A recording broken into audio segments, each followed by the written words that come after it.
Selamat pagi mahasiswa. Hari ini kita akan bahas materi Fisika Dasar 2 tentang kemagnetan. Nah, ini kalau di minggu-minggu sebelumnya kita banyak bahas tentang muatan listrik dan kelistrikan. Hari ini coba kita bahas tentang kemagnetan. Nah, ada beberapa materi yang akan kita bahas di sini, di antaranya gaya antar kutub magnet, terus mengapa kutub magnet cenderung mengambil arah utara selatan, kemudian sudut deklinasi dan inklinasi, domain magnet, garis gaya magnet, gaya Lorentz, hingga efek Hall. Nah, sebelumnya saya akan menjelaskan dulu pendahuluan kenapa kita harus belajar magnet. Ya, dalam kehidupan sehari-hari, kita menggunakan banyak sekali alat yang mengandung magnet ya. Contohnya kalau kalian menggunakan headphone, earpod, headset, dan lain-lain, itu speakernya itu mengandung magnet. Ya, magnet ini. Ya, kalau kalian lihat sini ada neodymium magnet dan ada diafragma yang fungsinya untuk mengeluarkan suara. Nah, di sini ada coil dan jika diberikan arus listrik dia akan mengeluarkan suara. Nah, aplikasi lainnya itu dapat kalian lihat di tipe magnetic charging ya. Ada yang kalau misalnya kita charging beberapa perangkat kita lewat USB Type-C, micro USB, ada lagi menggunakan magnetic charging. Nah, ini magnetic ini fungsinya hanya sebagai pelekat saja ya. Karena kalau untuk wirelessnya sendiri itu menggunakan coil ya antara handphone dengan chargingnya gitu. Dan banyak lagi aplikasi yang banyak menggunakan magnet. Nah, kemudian untuk material sendiri ya, kalau kalian dari teknik pertambangan misalnya ya, banyak membahas tentang material-material tambang ya. Nah, magnet sendiri ada dua jenis, ada yang dari bahan ferrit magnet, ada yang dari neodymium magnet. Nah, kalau ini masuk dalam kategori rare earth material atau logam tanah jarang. Nah, ini paling banyak digunakan dalam teknologi modern. Nah, ini yang paling banyak ya, karena dia memiliki sifat kemagnetan yang sangat tinggi. Nah, mulai dari AirPod, AirPod, terus earphone ya, dan juga beberapa peralatan elektronik banyak menggunakan neodymium magnet. Nah, kita ambil contoh ini ya. Kok bisa ya? Nah, eh, neodymium itu merupakan teknologi komponen magnetik yang paling banyak digunakan dalam peralatan modern. Nah, kalau kalian lihat ini untuk earpod, kemudian ini ada pesawat tempur dan juga MRI scanner, itu banyak menggunakan magnet neodymium. Nah, itu dikatakan logam tanah jarang. Nah, di sini contohnya saya ambil berita dari Detik ya, Detik iNet dari detik.com. Salah satu negara penghasil bahan magnetik paling banyak itu adalah Cina ya. Nah, di situ. Jadi menguasai material ini sama saja menguasai teknologi gitu ya. Nah, ini contohnya kegunaan teknologi merupakan komponen penting pada ponsel, pesawat ruang angkasa, mobil listrik, peralatan medis, dan bahkan untuk peralatan ya, jet tempur, kapal selam dan juga persenjataan ya. Jadi mulai dari teknologi komersial, luar angkasa hingga militer menggunakan magnetik ya. Oke. Kalau gaya secara umum gaya antar kutub magnetik itu ada beberapa ya. Misalnya kalau memiliki sifat yang tarik-menarik, kemudian tolak-menolak, nah itu dilihat dari kutubnya. Nah, disebut magnet permanen karena sifat kemagnetannya tetap ada kecuali dikenai gangguan luar atau demagnetisasi yang cukup besar ya. Contohnya pemanasan. Nah, kalau misalnya sebuah magnet diberi suhu luar yang cukup panas, maka sifat kemagnetannya itu akan hilang. Nah, kedua itu diberikan gaya luar atau misalnya dipukul secara keras, maka sifat magnetnya juga akan hilang. Nah, bahan-bahan yang terkandung dalam magnetik ini disebut dengan ferromagnetik Nah, kalau waktu SMA kan kalian sudah belajar ya tiga jenis magnetik, ada ferromagnetik itu memiliki bahan yang kalau diberi medan magnetik luar maka dia akan meresponnya juga akan semakin kuat. Kemudian ada paramagnetik itu lebih lemah lagi ya. Dan paling lemah lagi itu diamagnetik ya. Nyaris tidak bisa kalau diberikan magnet luar dia nggak akan saling tarik menarik ya atau tolak menolak. Oke. Nah, ini contohnya sifat ini sangat serupa dengan gaya antar muatan listrik. Jadi secara matematika besar gaya antar kutub muatan kutub medan magnet dapat ditulis seperti ini. Nah, ada gaya antar kutub, ada misalnya kekuatan kutub pertama, terus ada kekuatan kutub kedua, dan jarak antara kedua kutub. Nah, misalnya kita lakukan percobaan terhadap sejumlah magnet dan didapatkan sifat seperti ini. Kalau dia sejenis berarti gaya tolak menolak. Kutub dan tak sejenis dia akan tarik menarik. Nah, kalau lihat persamaan ini maka dapat kita jelaskan bahwa besarnya gaya tarik atau gaya tolak antar dua kutub itu berbanding lurus dengan kekuatan masing-masing kutub dan berbanding terbalik dengan kuadrat jarak antar dua kutub. Maksudnya begini, kalau ada dua buah magnet yang berbeda kutub, kalian agak jauh ya posisinya, maka interaksinya juga tidak sebesar kalau dia berdekatan gitu. Nah, lihat ini. M1 dan M2. Nah, dia berbanding lurus. Semakin dekat dia, ya, semakin dekat, artinya R-nya ini semakin kecil, maka gaya yang dihasilkan juga akan semakin besar. Gitu. Ya, paham ya? Jadi tidak sulit ya untuk memahami konsep secara matematis dengan konsep fisika. Nah, pertanyaannya, mengapa kutub magnet cenderung mengambil arah utara dan selatan? Jadi kalian jangan terkecoh ya. Jadi ada yang namanya kutub bumi, ada yang namanya kutub magnet bumi. Itu beda gini. Jadi kalau kutub bumi itu ada kita lihat kutub utara dan kutub selatan ya. Kalau misalnya kutub utara itu di ya kutub utara ya yang biasanya kalau di misalnya film-film dokumenter atau kalian carilah di internet itu sumbunya yang bagian atas. Sedangkan bagian bawah itu kutub selatan bumi. Itu sumbu bawah yang kalau terkenal itu disebut kutub Antartika. Nah, ada di bawah. Nah, sedangkan kutub magnet bumi itu berbeda. Nah, dia itu kebalikannya bisa juga bahkan berubah ya. Mungkin di sini kalau kalian lihat gambar kutub selatan magnet bumi dia diantaranya di dekat-dekat dari kutub utara bumi malah. Nah, sedangkan kutub utara magnet bumi dia tuh di dekat-dekat dengan kutub selatan bumi. Pertanyaannya kok bisa begitu ya? Nah, ya. Coba kita lihat. Nah, sebenarnya kalau kita pakai cross section dari bumi itu sendiri ya, bumi itu kan terdiri dari beberapa lapisan ya. Ada lapisan atas, ada astenosfer, ada mantel, ada inti bumi. Nah, inti bumi ini yang dari inti besi ya. Sedangkan mantelnya ini dari kalau gampangnya itu seperti lahar lah, lava ya, cairan yang panas sekali. Nah, ini bereaksi di dalam. Nah, kalau misalnya kutub utara di sini, misalnya ya kutub utara bagian atas, itu kutub magnetiknya belum tentu dia bagian situ. Karena bumi ini kan kompleks ya, strukturnya sangat kompleks. Dia berubah-ubah terus di bagian bawah. Ibaratnya kalau magnet itu di bagian dalamnya posisinya berubah karena ada pergolakan mantel di sini. Gitu. Jadi kenapa dia tidak pas kalau nggak harus kutub utara di atas, berarti kutub magnetiknya juga di situ, nggak. Jadi tetap berubah. Jadi bumi ini sifatnya dinamis ya. Nah, dari perubahan itu ya, dari dinamika itu ada yang muncul sudut inklinasi, ada sudut deklinasi ya. Jadi sudut yang kalau penyebab sudut inklinasi itu medan magnet bumi.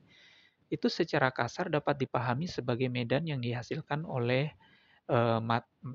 magnet yang raksasa yang miring ya. Jadi ada kemiringan tertentu ya. Sudut inklinasi itu antara sumbu di sini. Ya, distribusinya dia tidak merata, jadi dia dekat kutub, misalnya kutub utara. Nah, berarti dia kemiringannya itu di antara kutub utara, sedangkan deklinasi itu kebalikannya, gitu ya.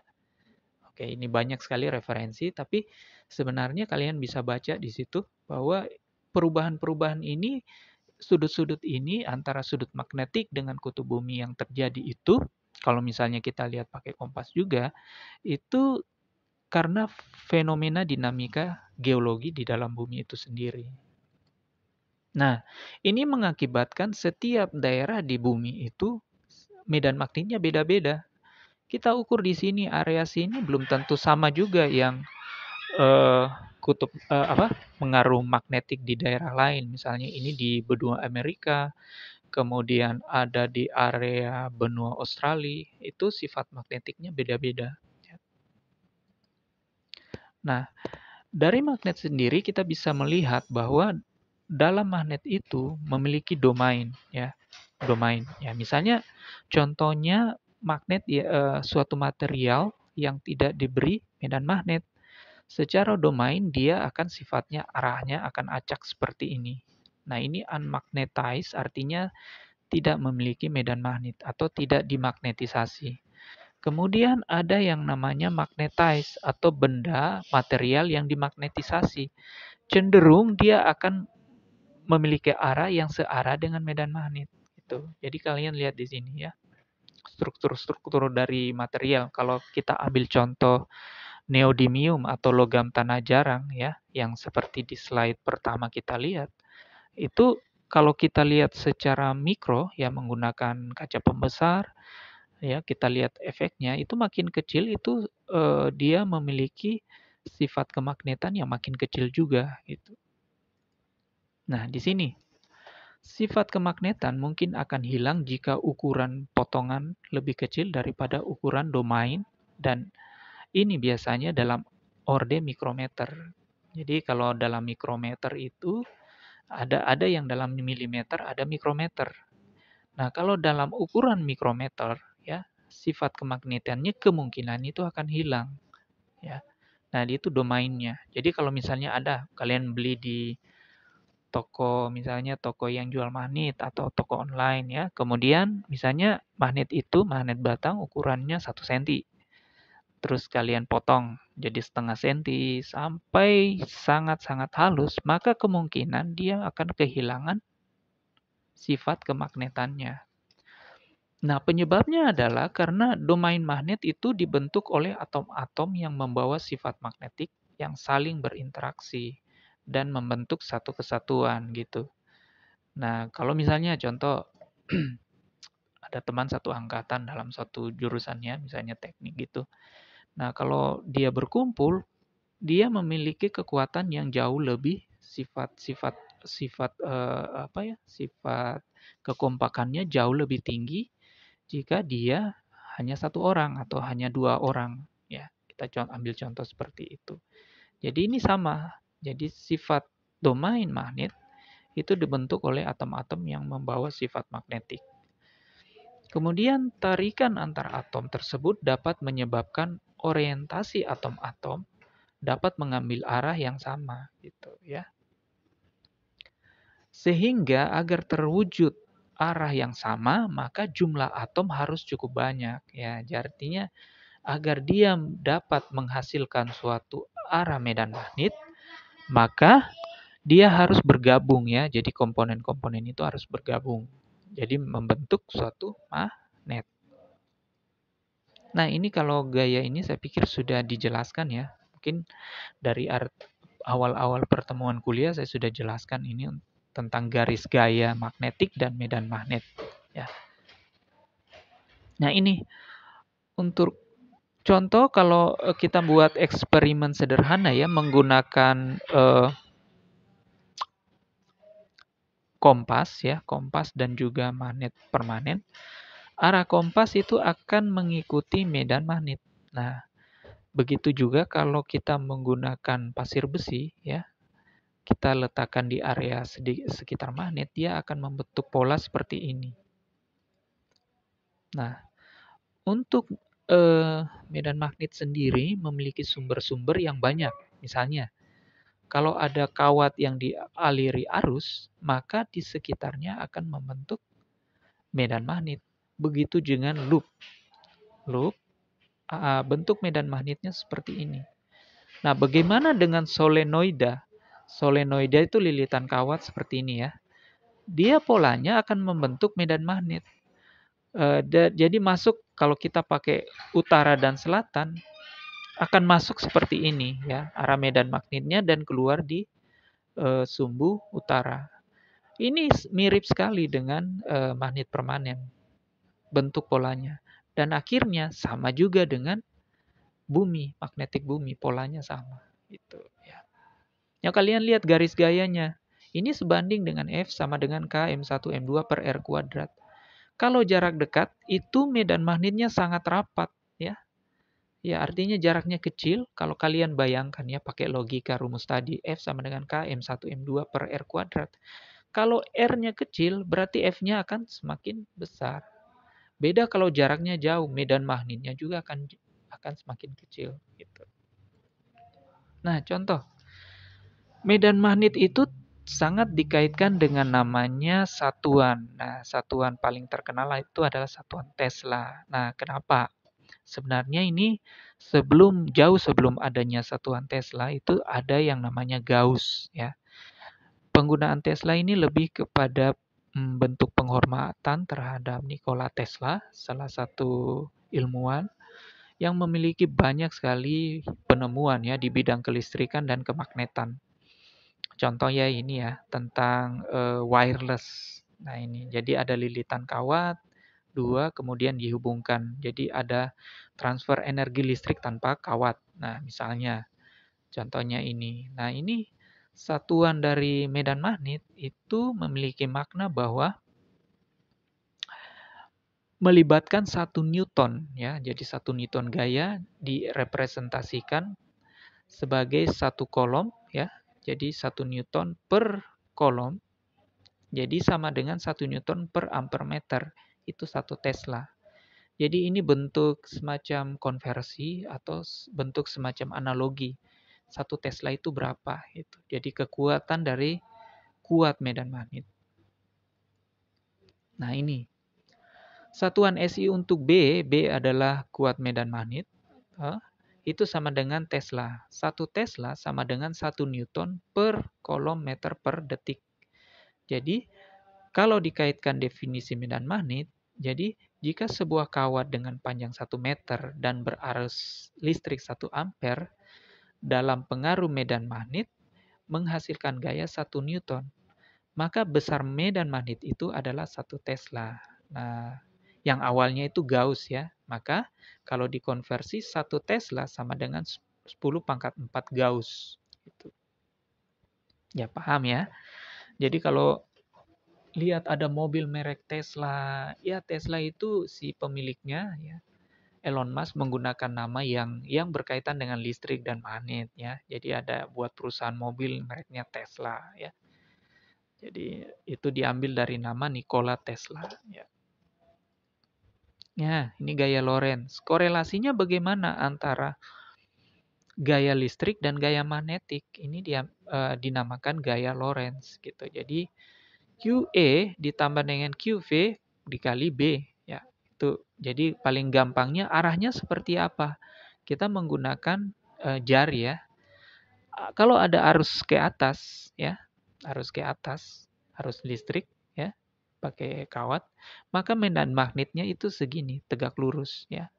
Nah, gaya Lorentz-nya itu seperti ini ya.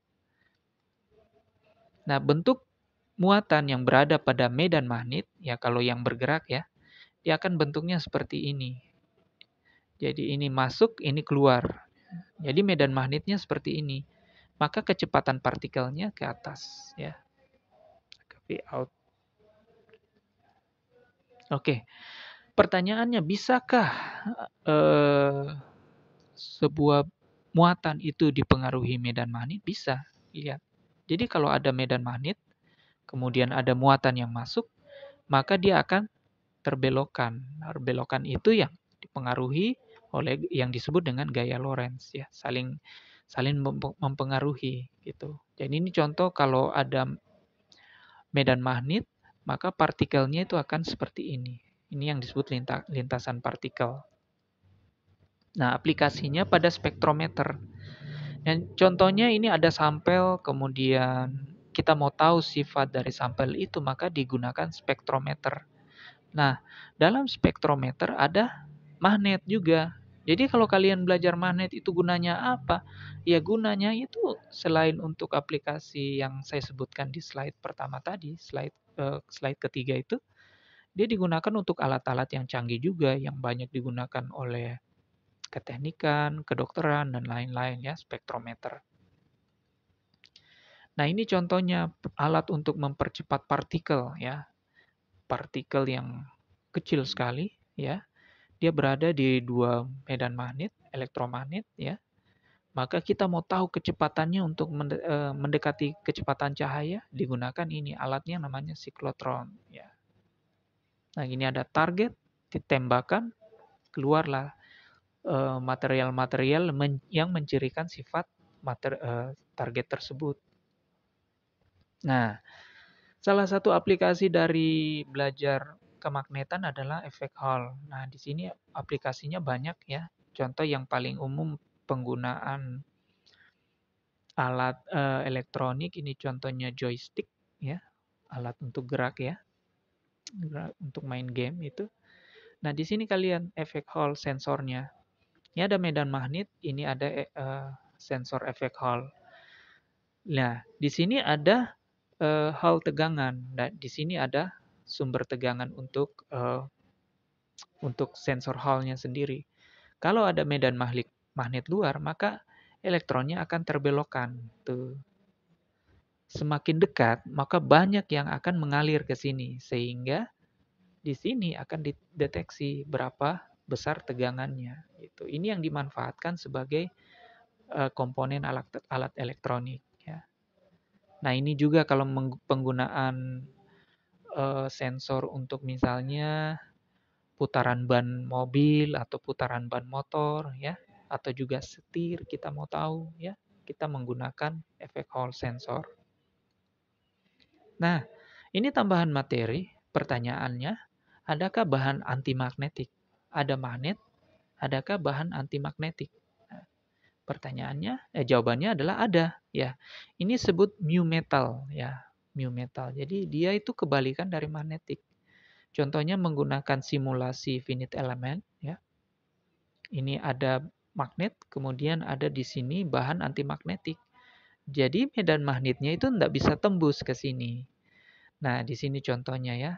Penggunaannya banyak. Contohnya di casing casing dari dinamo ya, atau sebagai alat pelindung alat elektronik dari komponen motherboard dari handphone, telepon, dia menggunakan ini mu metal.